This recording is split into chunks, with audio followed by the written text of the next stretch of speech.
Hello, my name is Matthew Pace. Over the next few minutes, I'm going to show you how easy it is to perform a sequential multiphysics simulation within the 3DEXPERIENCE platform.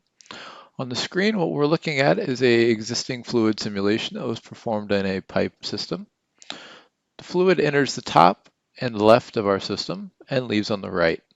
The result of the fluid simulation is a pressure distribution, which you can see on the screen. What we want to do is map this pressure distribution onto a subsequent structural simulation. To do that, we're going to select the contour and then do the export field data operation.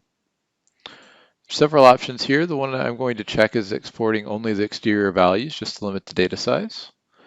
And then I'm going to change the name of the document that we're going to create to say pressure. I'm going to then press OK. When I do that, the data is going to open up in Excel for a quick review. I'm just going to go ahead and close that for now. And now I will save the document to the 3DEXPERIENCE platform. Okay, the next step will be to map the pressure field onto our structural simulation. We've already set up the majority of the structural simulation, so all we need to do is complete the setup by creating our pressure definition.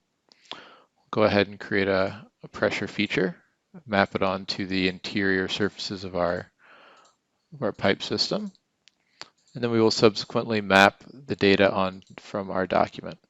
To do that, we're going to change from a uniform value to a map spatial field, and then press the table button.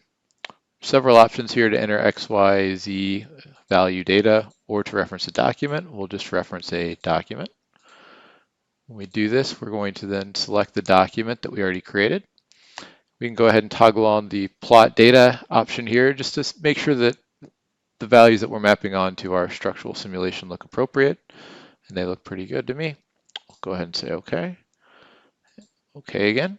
And at this point, we're ready to go ahead and run our simulation.